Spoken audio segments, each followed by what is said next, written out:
Neil Gaiman once said, "The world always seems brighter when you've just made something that wasn't there before." This is a quote that I believe holds true when it comes to art. Art can help people express emotions and cope with their troubles. I've been drawing for around 4 years, and I know it's certainly helped me express my emotions and improve my outlook on life. I began drawing in the 8th grade when my friend Emily gave me a sketchbook for Christmas. Of course, I have been doodling in an art class for many years, but I've never really done it as a personal choice or a hobby. This is the first drawing I ever made in a sketchbook. Although it isn't blatantly evident, I associate this piece with calmness and happiness because that is how I felt at the time that I made it. It memorialized my emotions of the time that I had made the drawing. I mostly draw people now, but the way I draw people has certainly changed. I initially did not account very much for anatomical accuracy. As you can tell with the unproportionate sizing of certain features, the eyes are much larger than the mouth, and there's a more jaw shape that's very accentuated and not accurate. However, as I have progressed over the years, I've begun to draw more lifelike people. As you can see, I've added more shading and dimension to the people over time.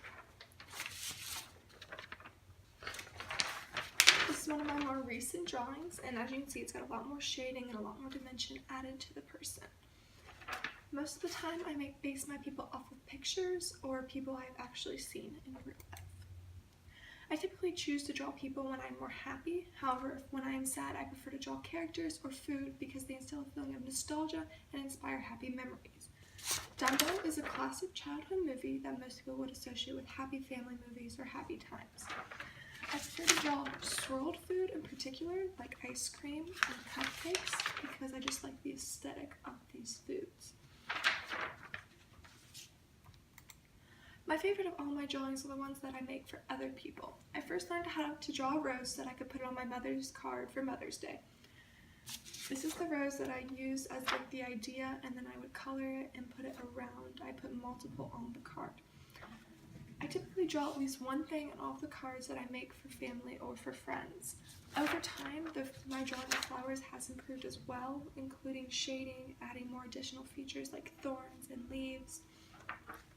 I don't always draw flowers on cards. Sometimes I draw birthday cakes or other things. I think flowers in particular, although, symbolize love, and creating art for someone shows that you care about that individual, and it's a great way to express that. Not only can art show someone you care, but it also has practical applications. I've used drawing quite a bit in my science classes because showing problems and understanding the material is much easier when you draw it out. As you can see, this is a cap I drew of a brain. I drew this to help understand what the individual sections of the brain do and their functions. As you can see, I have the different lobes as well as the cerebellum and the brainstem. In addition, I have the internal system of the brain. I have done this with hearts, cells, neurons, atoms, and many more structures that are commonly used in science because I believe it's a wonderful study material and really helps you understand the material.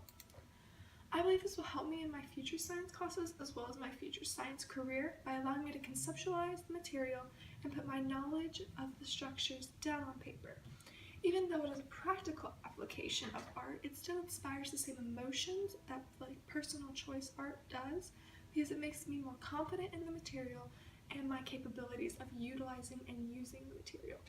This thus makes me happier and calmer because I'm reassured that I'm going to do well when I'm executing and providing my knowledge on such material.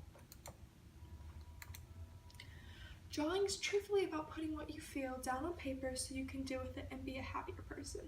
All of these drawings made me feel happier after I created them because they allowed me to express and embrace the emotions I was feeling. The wonderful thing about art is it makes you feel lighter and happier. Art is the best diary because only you can read it.